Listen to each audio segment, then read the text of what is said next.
Join us every week for coaching and Q&A. You'll learn how to get more listings signed and sold following the simple and fun easy listing method. Plus, find hidden gem tips and get motivated as you surround yourself with like-minded peers in this weekly mastermind. Let's jump in. Charles, how are you? Doing great. How about yourself? We are super. And where are you located? Jacksonville, Florida. Got multiple markets here for what we're doing. Orlando, Tampa, and then hitting South Florida as well. Very good. Very good. So anyways, I might have a listing for you in Jacksonville. Well, that'd be awesome. Okay, and for all of you that don't know it, we've hired a marketing company. My wife and I in Seattle were using a company to get us leads. Not even leads, listing appointments. And they did very well. They take 25% on a referral fee, but it's an actual listing appointment. It's not chasing down it's not Zillow leads. It's an actual appointment, and they're based on a unique selling proposition. If you guys want to be a part of that, let me know. There's just a simple form you fill out, and I think Mike, you've already belonged. Letitia, I know she's in.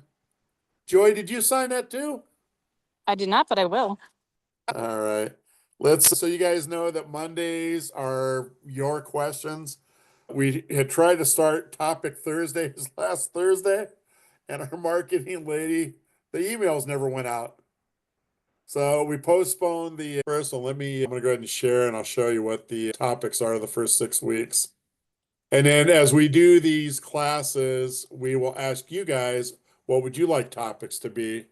Okay, so this is reverted back. It's a week behind because we had a glitch with our CRM this last week. The first one is going to be on this coming Thursday, the 27th, and it's going to be pricing the home. The second one is one and done. The third one is buyer's premium. The fourth one's going to be marketing your listing when you're outside of our bucket pool that we talk about a lot. The 20th is going to be the 30-day listing challenge. And then the following Thursday with April, whatever it is, it'll be sciences, features, and benefits. We will take the week off before Easter and the week off after Easter on Easter week, just because we're going out of town. Hey, Ronnie. Ronald Weeks is there. Beautiful LA. Yes, sir. Yes, sir. Letitia, Yvette Johnson. What do you want us to call you? You want us to call you Yvette? Yeah, Yvette is great.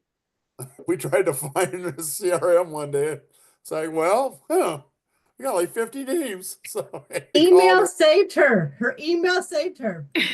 I am struggling with that. I've been struggling with that for the last 15 years. So yeah, I'm used to it. I want to, before we get started, because there will be a couple other people added. I want to talk about a couple case studies that have happened this last week. I think it's great that the processes are working again. The majority of these people that are going pending right now are doing the processes right. They're starting it on a Thursday. They're holding an open house on a Saturday. And then they are finishing the offer event on Monday, Tuesday, Wednesday, or Thursday, because they want to give banks an opportunity to get more pre-quals in. One of the things I think I told everybody that with the old processes, the old training that we had, we actually went down below a 10% closing ratio on the homes. Last October, I pulled the plug. Stop letting people use it, because the process that we teach, put it on a Thursday, and you should be in contract on a Tuesday or Wednesday. And people started going out 10, 14, 20, 40, 60, 90 days outside. And I'm going like, what the H is going on with these deals? And so we found out that they kind of watch other agents. So instead of doing the training that they're supposed to do, they were running on their own. They were creating their own ways to do business. Well, if we can't get the home priced right, and we got to put it on for 60 days, It doesn't work, guys. If you can't get them excited about the price right out of the gate, knowing they're paying a buyer's premium, you really honestly think 60 days is going to help? It doesn't. So, pull the plug last October. We hired a coach. As Michelle will tell you, that he's coming, he's marvelous, and he's had us change everything. We've gone back to a new course. And for those of you who have taken it, it's much better than the old course because it gets your appetite wet. It gives you the basic processes. Then after that, we have master training that goes on. And that master training, we are taking you from the listing appointment through closing. And when you get done with that training, you come out knowing how to make this thing work and sing and do everything. So I want to show you a couple of things that have happened with our agents newly trained. They've been with the system for a while, but they went through the new training. And I want to show you guys, before I open it up to questions, I want to show you about what it's doing for them. So the first one I want to talk about is this home right here. This home was on the market in Seattle for 6 months, I believe, something like that. The seller paid $265, I think, for the property out of the gate.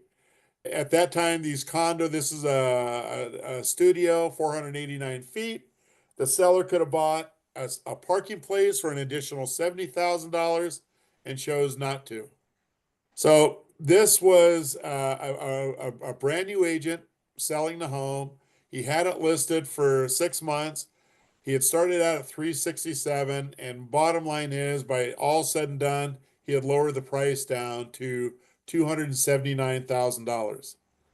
During that 6 month process, not one person showed the property. Not one buyer called him and asked him about the property. And he called him and said, I am stumped. They took the property down to 279. He thought for sure somebody would get excited about buying it, but not one person looked at it. His closest comp sold at 275 with a parking spot. Okay. So we had talked to Mona and I talked to him, and after deliberation, after 3 or 4 hours or 3 or 4 different things of talking to him, he finally took a listen and lowered this down to $199,000.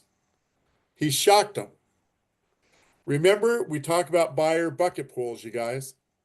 A home like in Seattle, the home that we sold over Columbus Day, it was priced at $800,000. Average price in the Seattle market's about $850 now. So we knew that we had 100% buyer bucket pool that could look at that home and buy that home. I think we had 113 people at the open house. Mona did it. I had pneumonia, so she didn't capture any leads. She was kind of overwhelmed. 2 words I never want to hear on an open house, because you price home right, believe it or not, people show up at the open house. But the bottom line is this one here is a studio, no parking place, smack in the middle of downtown Seattle.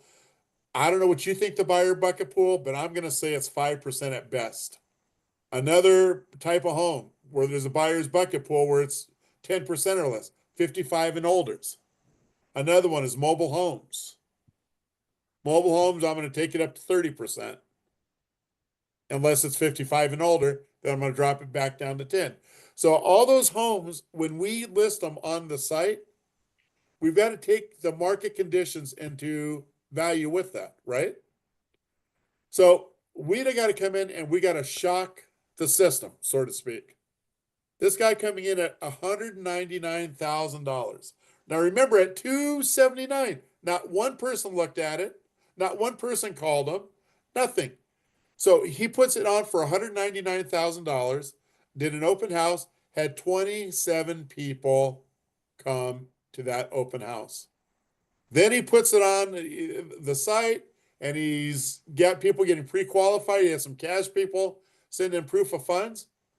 Look at where we ended up. $275,000. That owner put money in his pocket. simply by shocking the system and letting the transparency do its job. Those are the kind of effects that you can get, but you got to play the game right. And you got to, when we talk about listing presentations, the seller's got to understand where this has to be to make this thing sing. And if we don't get that price, we have two choices. Don't take it, which is my choice, or do it traditional. But when you do it traditional and it's priced at market value, maybe a little bit above market value, what's happening? We're either chasing the price down or we're chasing the price up. When we list it traditionally, we're always chasing the price down. And even when we get down to that point where it's at market value, what do you think is going to happen? They're going to come in and offer less than that. And now all of a sudden you got to get your negotiating boots on. How well are you representing the sellers using that strategy? Coming down and just waiting for that one person that's looking for that house at that price, it's not representing them well at all. You've got to get some variety of people in there to look at it. And that's what chasing the price up will do. When you go through the new training, we talk about shocking the system. We talk about sciences, features, and benefits. The science behind a home, if I get 100 people in there, the science behind the home is I know that I'm going to get 10 people making offers on the site. And if I get 10 people making offers on the site, that's Shangri-La. That's when we end up with our 20 to 30% above market value. We've had two noticeable homes in the time that we've done this with agents. I had a home that went up $290,000 over starting price. That's not the highest. The highest we had was Joe Petno in Florida, $309,000 over starting price. And I think it was ended up 90% above market value. We always got to try to get the sellers to do their job. The new training is actually going through one of my successful listing presentations from A to Z with the contract, with the closing statement, with the marketing that we do. And I use that to this day for my listing presentation. Seller's not going to say no. They'd be foolish to say no. And again, wasn't my best one ever. But you know what it is? It's one where I have the contract, I have the website and the bids that were made, and I have the contract when we went to purchase sale agreement. Because remember, we're adding on that buyer's premium into the purchase price, right? So all of that stuff is there. All the stuff is documented, and we go ahead and show you even how it works on the closing statement. Second one I'm going to talk to you about is this $899,000. So this is a home that needs a lot of work. Michelle, is that still pending? Ryan didn't send in the contract yet? The contract just came in over the weekend. Okay. It's in the title right now. Let's get that changed. Never mind. Get a ribbon across the top of it. Yeah, What was the Deshaun's working on it right now. If you refresh, it might even be there. What's the contracted price? Contracted price is $979. So this home was given to one of our agents by an investor that is giving our agents properties, depending on what area they're in. The investor had worked out something with the seller to sell it at $900,000. Once that they hit the $900,000, the deal was done, that it was going to go into contract. Ryan did, in this case here, we like to say that one of our new things, a one and done open house. Well, in this case, it has to be the 1 weekend and done open house. He did an open house on Saturday and Sunday. Together combined, I think it was 100 buyers that came in there. His lender is doing a testimonial. He had 7 or 8 people get pre-qualified on the site. Did Ryan double side this, Michelle? Yes, he did. Oh, percent buyer's premium, you guys, on $900,000 or 970, whatever it is. That's 38,000 bucks.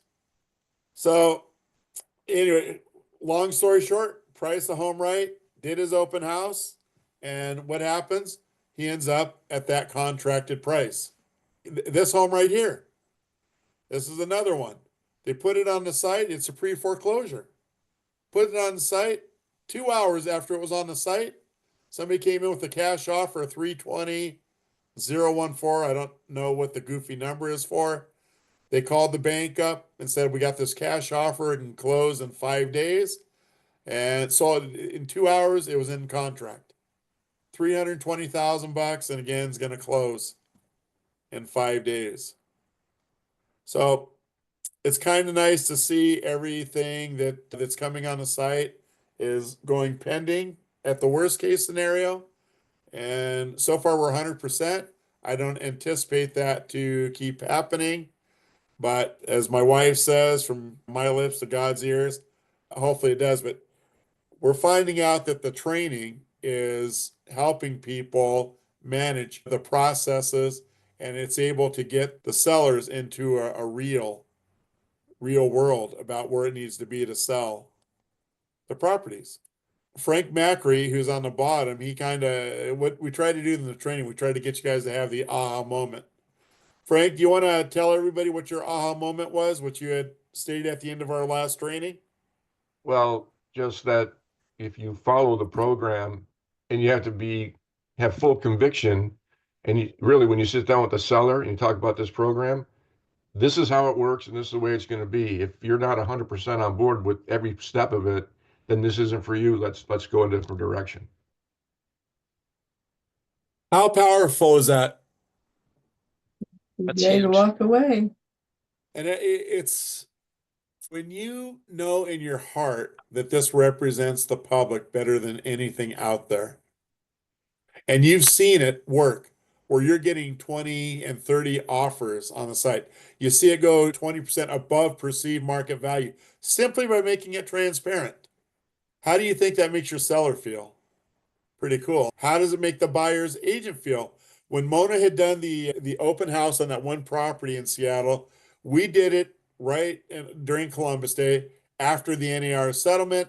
We wanted to get the pulse of the nation. What did happen with that? And like I say, she had 100 and some odd buyers come through, and the buyers were walking in and, hey, why is this thing priced so low? Why is it priced so low? And Mona, same answer for everybody. Well, we've had a few challenges in the real estate business with the lawsuits and everything else. Oh, yeah, we've heard about that. They don't know what they've heard about it. They don't even understand the ramifications of it, but they had heard about it. And she goes, well, this seller didn't want anything to do with that. He wanted to make this thing 100% transparent. So that's why he put it on the platform. The reason why it's priced so low is because you're paying the commission to your agent and to me. And all the people, when she put it in that context, every one of them, wow, that's awesome. And what she would get is, yeah, but what about the highest and best? What am I going to do on that? And she said, you don't have to worry about that. With your touch of your little finger, all you have to worry about is what's your highest and best. You can control that simply by putting in your highest and best. And general consensus, my wife explains this a lot better than I do, but the general consensus from the public, from the agents, like, was this made because of the NAR lawsuit? Because this is like brilliant. And my wife, her laughing way says, yeah, from your lips to God's ears again. She said it with such a smile on a thing. It's This is the way it's always going to be from now on. yeah. So So anyway, and it should be. So it's just we used to play a game and I don't think any of you have played this game with me. But when we started this thing in 2015, part of that we would talk to the agents about, hey, my buyer's not going to pay the buyer's premium. Yeah, and then we come back to the same old thing. Well, wouldn't you agree the house is 10 to 15% below market value? Well, yeah, but my buyer's still not paying a premium. It's like, well, they don't have to. They don't have to make an offer. They can go to somebody else's house. I don't care. But the bottom line is that two things I'll say right now. We have a listing. We haven't gotten one offer on that listing, right? Not one. How much commission did you make as a listing agent? Zero. Zippo. So you're telling me it really does take a buyer for us to get paid a commission. That's factor number one. Now let's play the game. Frank, you might enjoy this game. In a traditional setting, and we have highest and best, we have 10 people making offers in a traditional setting. Highest and best the seller chooses was $500,000. Okay? Goes through escrow and closes. In that scenario, with 10 people making offers, we did the highest and best. Seller chose the highest, which was $500,000. Who won? The buyer, the seller, the buyer's agent, or the selling agent? Brad, who won? That would be the buyer's agent and the buyer. Okay. Charles, who won? Charles Rigger, who won? Ronald Weeks, who won? Buyer's agent, seller. Buyer's agent and seller? Yeah. Okay. Frank, who won? The listing agent. Okay. Hakeem, is that your first name or last name? If you say how you say your name, I'll do my best. Who won? Okay, Joey, who won? No one. Oh, you Actually, must win too. I'm Michael's thinking, going to say the same thing. All right. So let's talk about why nobody won. And the buyer who actually got the home was kind of the winner, but Yeah. you still had 9 other buyers out there, right? Is it safe to say, if this were 100% transparent like on our site, seller chose 500, we still got 9 other buyers there, right? Safe to say that if somebody saw that $500,000 offer, it might have gone to 501. And then we still have 9 buyers out there, maybe 502. We still have 9 buyers out there because we're really close. Using that process, we go 20% above market value. Because we say that, the seller didn't win, right? yep. He lost out. Chances are he lost out probably $30,000 to $50,000 money out of it. Yeah. The listing agent didn't win because he didn't represent his seller to the fullest extent. And now, how much commission did he lose? If it's 3%, right? Yep. And then we talk about the buyer's agents are the biggest losers in a traditional setting.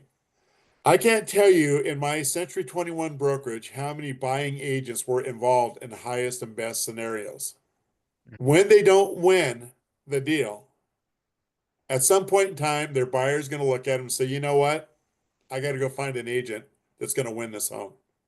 Simply by doing their job and giving them the best representation, advising them on price, then they end up losing that client that they have probably taken out to dinner 5 times to strategize.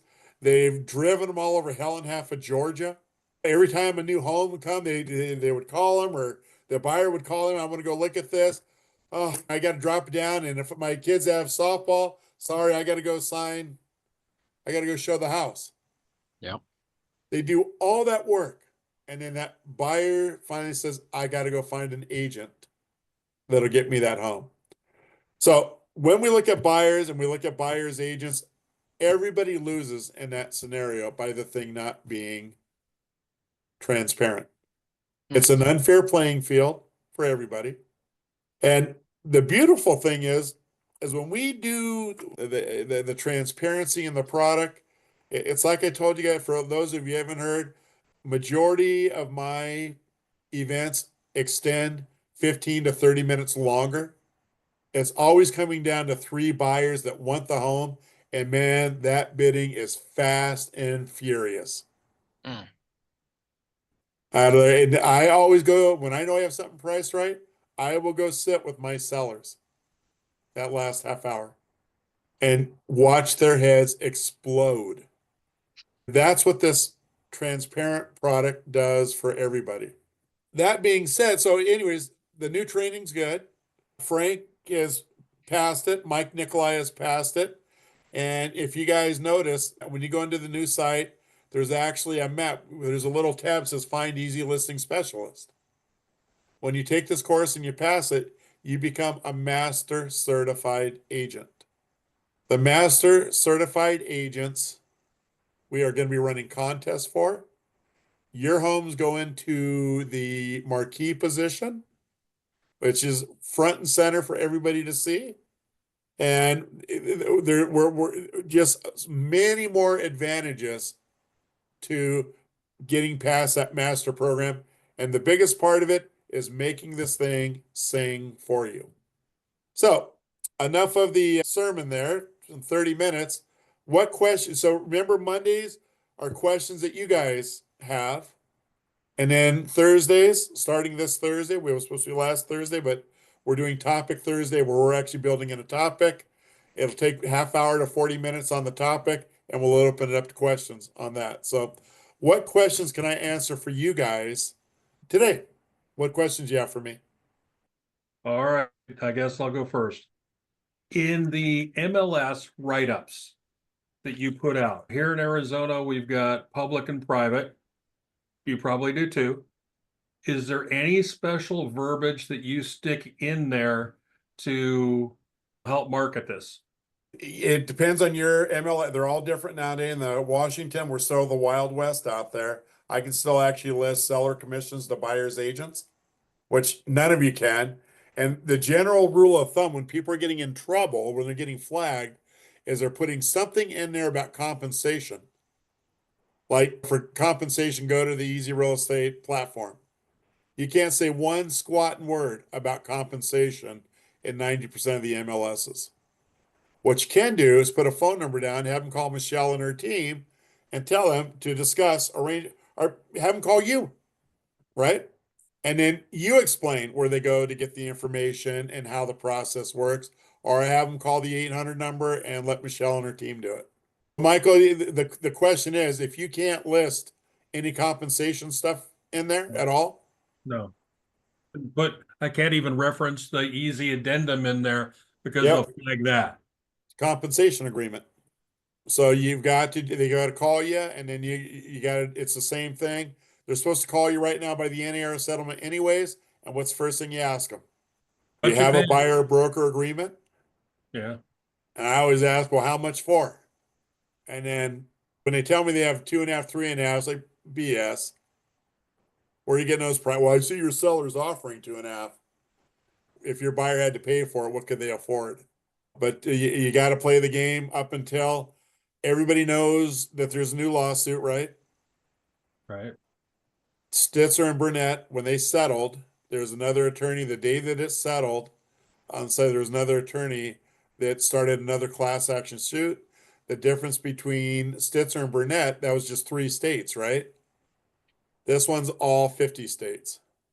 And this one, they want sellers to join them that sold between 2000 and 2024. There's 16 million homes that sold in that timeline. Last I heard, they were up to 228,000 sellers that have joined this class action lawsuit. My prediction, and those of you that have been on these have heard it 100 times, I believe that by the end of the year, sellers are going to be forbidden to pay buyers commissions. In fact, if you watch the video that I've played for several people, one of the conditions, if they're going to settle the thing, is that sellers will not pay any more buyers commissions.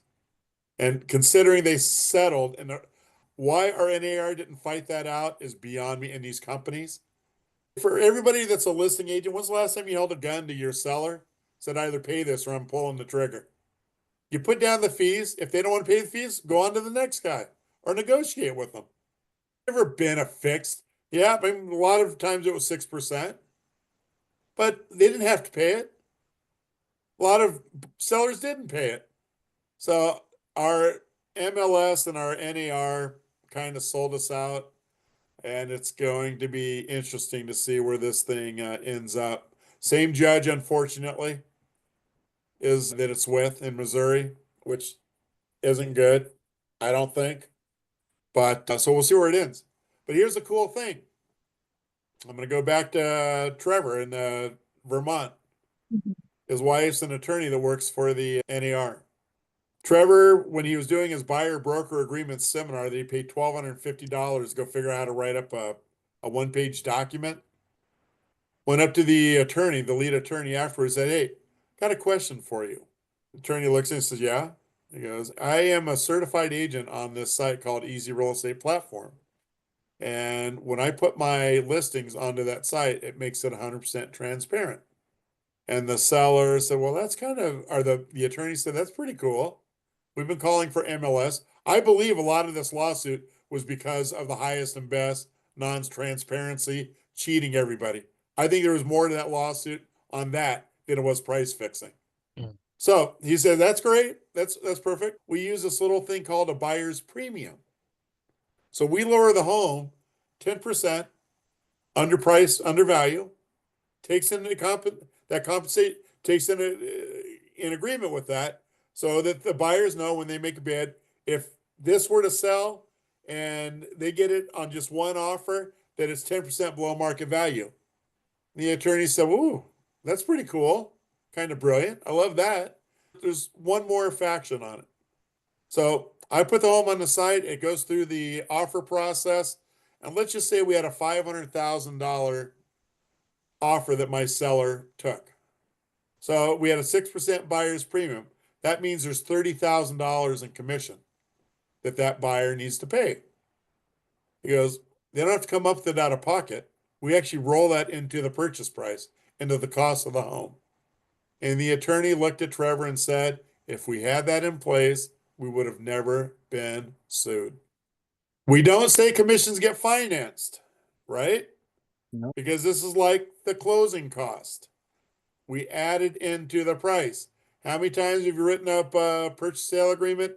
Buyers needed help with closing cost. You bump up the price because you're in a competitive situation to cover that closing cost for the seller. The same thing happens here when we take the commissions. Alls we're simply doing it once the price is agreed. If it's $500,000, there's a 6% buyer's premium. That buyer's agent that won the $500,000 is going to write the purchase sale agreement for $530,000. And the other cool thing about it, and I'm going to say we've done 1,000 events in the 10-year history. We've never had an appraisal gap on there. And like say the homes, if we run the processes right, we're putting them on the site on a Thursday and the MLS on a Thursday, and we are stopping our first bid event on Tuesday at the latest. Now, when I'm writing up my listing agreement in Seattle, it's a Form 1A. I'm not doing it for a 5-day listing, right? Everybody get that? I'm still doing my 6 months. And if it doesn't sell in that 5 days, what does that mean? Mike, what does that mean if it doesn't sell in 5 days? Price too high.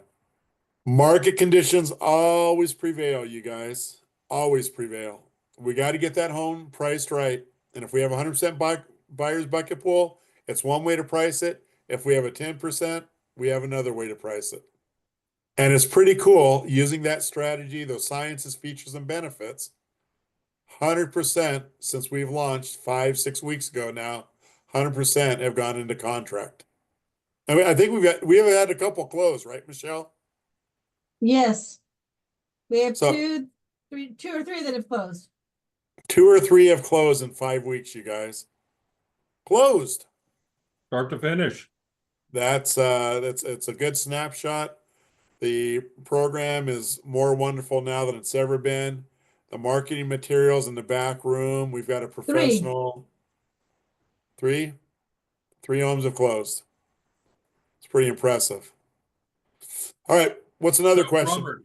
Robert, you didn't quite finish with me. You had mentioned before that in the public part of the comments, that you say the home is priced below the market value. Is that something that's been successful with agents that It are is in using? Washington. Okay. And is there anything else that you put in there? On the public? Yeah. Let's make it simple. Let's go take a look and say, I'll just happen to show you one there, Michael. Well, I knew you'd probably have one available. Yeah, only one. Can you guys see this? Yep. There you go, Michael. Read away. Oh, I get to read it. Okay. Highly coveted, rarely available beachside of Dash Point. Sweeping views, brand new roof on the home and detached two-car garage. 4-bedroom, 3-bathroom, 3,000 square foot gated in-ground swimming pool with hot tub and sauna. Multi-level with a wall of windows. I like this house. This is cool. Open concept living, dining room on hardwood floors, huge walk-in back deck, the length of the home with gas for a barbecue. Split floor plan, 2-bedroom with a full bath with skylights on one side. Spacious primary retreat with vaulted ceiling, 5-piece bathroom, enormous walk-in closet, fireplace with deck on the other, downstairs living room with brand new carpet, guest suite, full bath, wet bar, gas fireplace, walkout window, patios, and more. Come and go through the attached RV garage, wired for generator, 4-camera security system access from 509 and Soundview. Okay, so it doesn't say anything about That's the public remarks. Now I'll go ahead and read the broker remarks. That's the private remarks in your MLS. right. Use Okay. GPS 6713 Arthur Street, Northeast Tacoma. Shared driveway, parking carport on Soundview. Walk up the left side of the house, the gate. Lockbox on the front door. Please remove shoes. New carpet. Safe doesn't compare. This is a transparent, easy offer process. Please call Robert, listing agent, or Easy Platform 800-231-0058. Home is listed below market value. Thank you for showing. Beautiful. Beautiful. All right. And this is available in our training, everybody. But we put this home on Thursday. We would have closed it on Monday, except for it was Columbus Day. And only got 8 offers on it, which neither Mona nor I were really excited about getting. We thought that we were going to get, she had 113 people come to the open house. We had a ton of people get pre-qualified. The cool thing is that the neighbors were calling this, the owner of the place lived in Maine. The neighbors were calling him in Maine saying, I can't believe all the people that are showing up at this open house. It's like, Ronald, it's crazy. It's nonstop. Yeah, they were telling him it was like 500 people, even though it wasn't. But they had the streets blocked. They had the driveway blocked. They had everything blocked out there, and they're coming in the home. So we get done with the event, only getting 8 offers, and I am like, we ended up at 890 on the property, but I wasn't real pleased with that. I thought we would get more, but the home needed a lot of work. The first time when we did our walkthrough video, we had to redo it like 5 times because it was showing the imperfections of the house. That's the first time we've ever had to edit stuff out and do this walkthrough. So people came to the open house and they saw that it needed work. But the very cool thing is with the seller, when I sat over with them, and I am thinking like, man, this should have done better. It should have been more. The exact words from the seller. The market has spoken. Good. That makes your heart feel, thinking we should have done better. We could have done better. But you know, what's our job? Our job is to get as many buyers through that open house as we can and look at that house in that 5 days. When the buyers can come through and they control how much they're going to offer, and the seller recognizes that we did our job because we got the people in there and let the market has spoken. I mean, how cool is that? And you can go to sleep at night knowing, you know what? I represented the public. And here's what I love saying now is we are actually representing the buyer's agents better than anything out there. Because remember, they don't have to come up with a dime out of pocket to cover commissions. And mark my word, by the end of the year, it's going to all be that way, where they got a cash on the barrelhead to you. Sellers aren't going to be able to participate at some point with this new lawsuit. It's just not going to happen. And I don't know when that's going to be, but talk about being, if I were a buyer's agent, man, I'd start thinking right now, holy moly, what can I do? But remember with us, seller can pay the listing agent as much as he wants, but we can still utilize that buyer's premium that gets added onto the price to cover that commission and not have them come out of pocket with anything. And everybody knows, we got a couple new people here.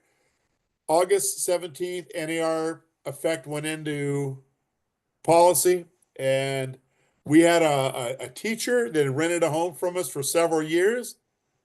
And I called her up on Sunday. They just let agents go and fight their way through this process.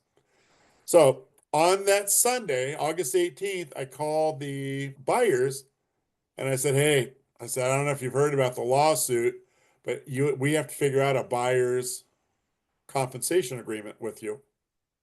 Buyer broker compensation agreement. She goes, well, what's that?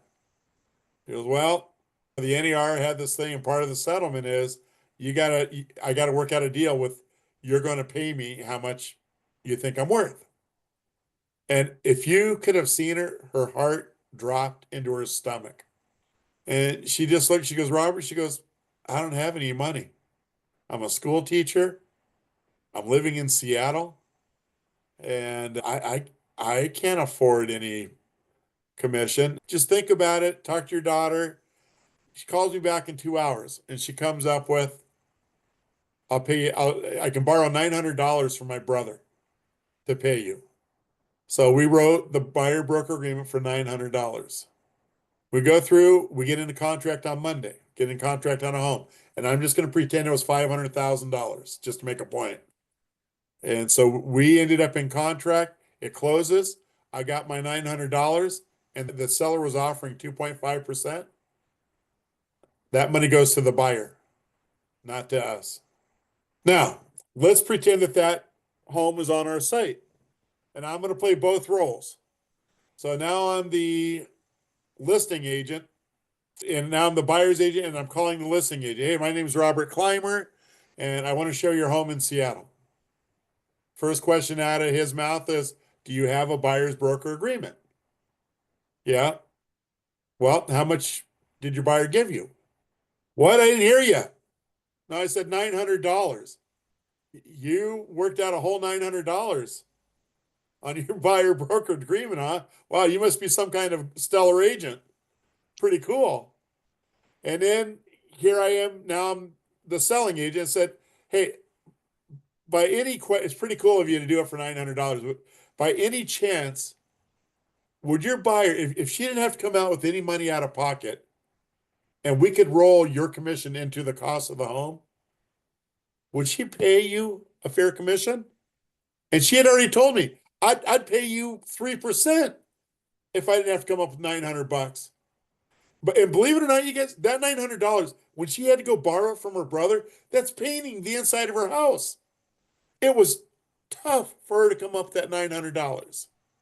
So in my case, my buyer said, absolutely.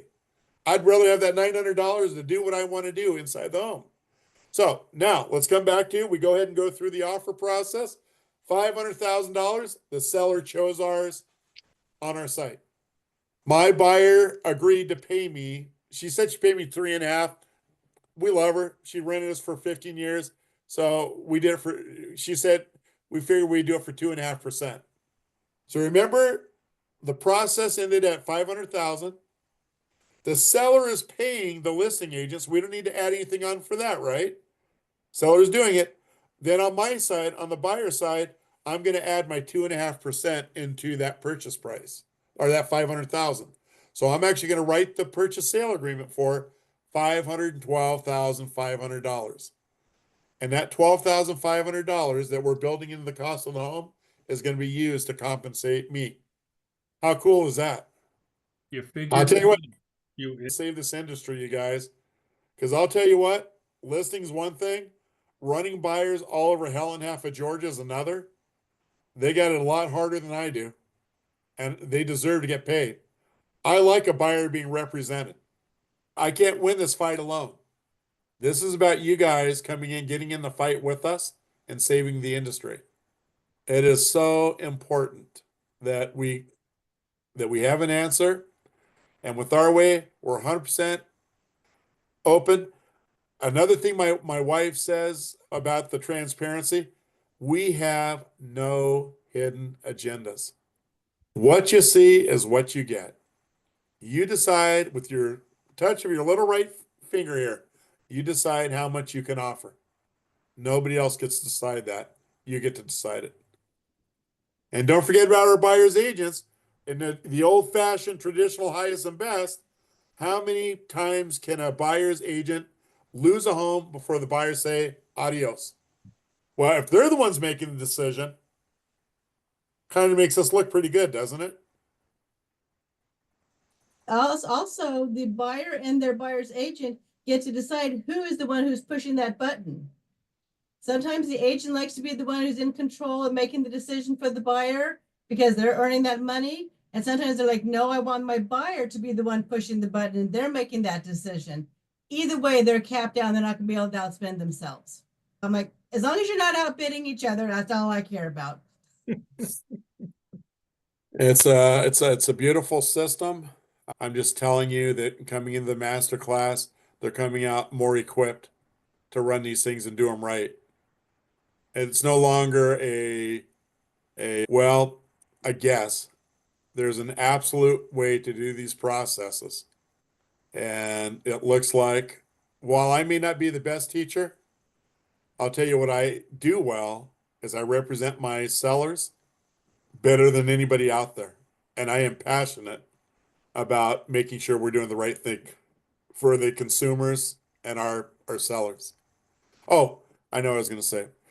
Pre-COVID, we were at a 70-30 double siding the deals. Then once COVID hit, we had to have an agent show the home, right?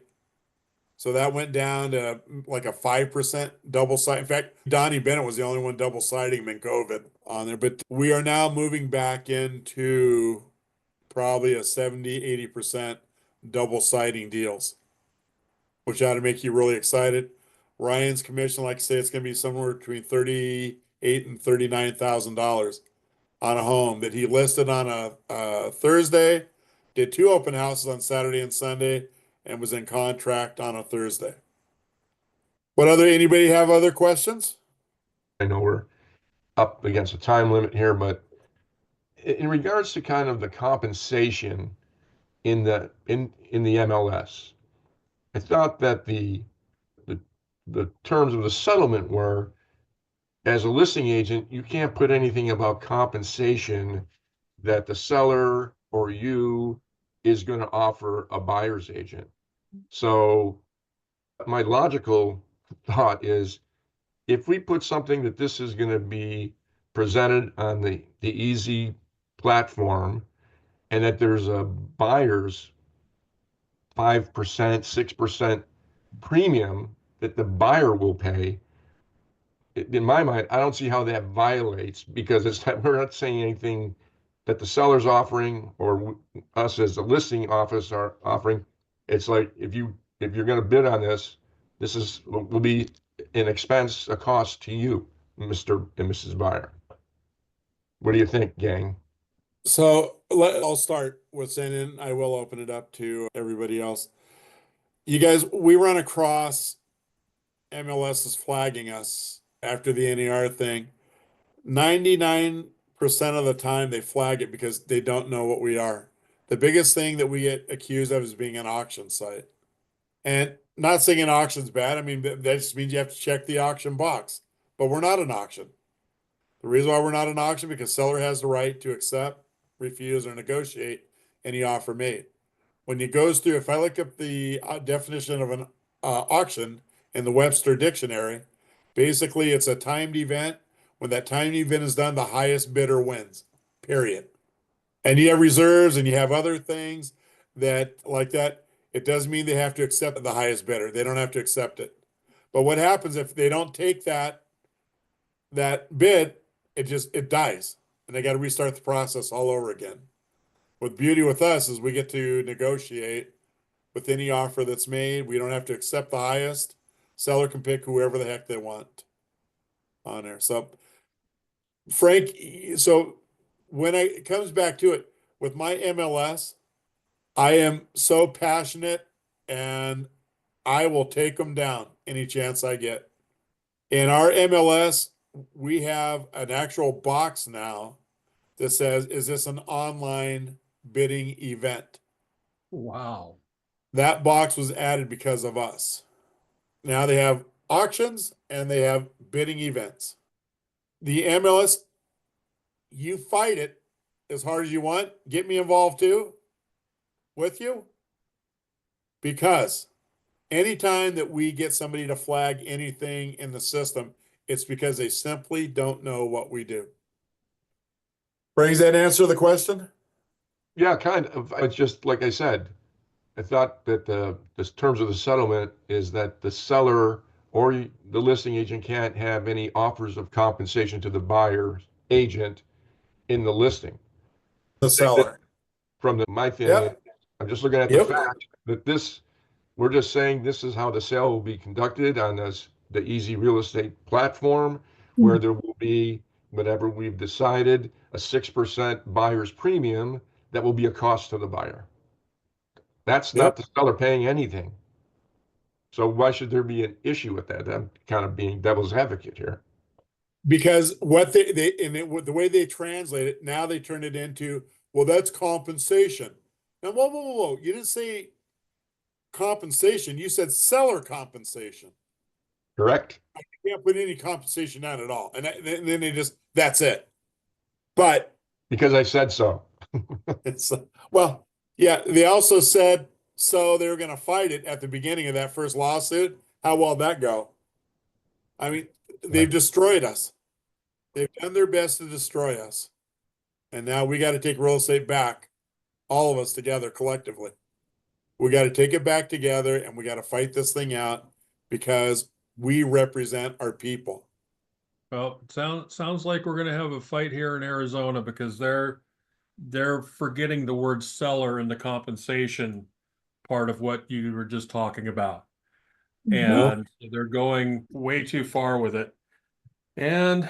But you're right, it is seller compensation. So we'll just have to fight it out. And the only answer to that, Michael, is if they were legitimate and if they really cared about us, why would they start this thing on a Saturday? August 17th, everybody, was Saturday, in case you don't know that. We all know why they started on a Saturday, because they didn't want to answer the phone with everybody bitching at them. It was going to be on the 15th, and they moved it to the 17th. Yeah, of course. It's not what's good for the public. Robert, Yeah. do you want to go ahead and address Letitia's or Yvette's question? Oh. I know she had to leave, but maybe you can go ahead and address that and she can get the recording, or I can give her a call later. When you make a reference to the addendums on the purchase sale agreement to be included in the contract, so it won't include in the docs, lenders say, have lenders remarked on the commission being rolled in. So not one lender has ever remarked, because we're not the only ones that roll the commission in. And again, my answer to that is, if I'm in a multiple bid situation and my buyers need closing cost, and let's say the home's listed at $500,000 and they need 3% closing costs, to make it a nice, simple, clean deal, I'm going to add that 3% into the purchase price. So I'm going to write it up for $515,000. So it's standard business as usual for the lenders. Never had one lender in 1,000 things ever say anything. They don't even look at the addendum. All they look at is a purchase sale agreement. The addendum's for the title company, so we get compensated. So other than that, you guys, anybody have anything else? Thank you, Robert. You did great as usual. Yeah, you guys are a blessing. I'll look I forward really- to Thursday. Yeah, Frank. Don't forget Topic Thursday. It is actually, I think it's on. Pricing. Yeah. Anyways, there'll be plenty of notice this time. Kat doesn't want to let us down again, but she's got a lot on her plate right now. But and believe it or not, I needed the break. So I wasn't expecting it, but I needed it's been a Quick lot of question, trains. Rob. quick question. Yeah, Ronald. Is this platform only for residential? Can you do commercial or land with this? We can do commercial, we can do land, we can do anything we want now. I got insurance to cover everything this last year. Great. All In fact, it's righty. done really well with land too. Yeah. So, Robert, but you got my signed application this weekend, right? I did. Yep. Great. They are all, the marketing department has it. They're building out the territories, you guys. And it'll probably take a week or two, and then we should start seeing some leads come in. I have a telemarketing department up in Toronto that is actually speak English very well, but they're the ones actually making the calls. And like, this isn't a brand new thing. Mona and I have been using this company for years, and it's done really well for us up in Seattle. I'm anticipating it doing really well for you guys as well. All right, everybody, you're a blessing. Thank you so much for being a part of this. Thank you for being a part of our team. Don't forget to check out the Facebook groups. There's a lot of great information that's being put in there at this point. And I'll see you guys on Thursday. Sounds good. Have a great week. Thanks, Bye. everybody.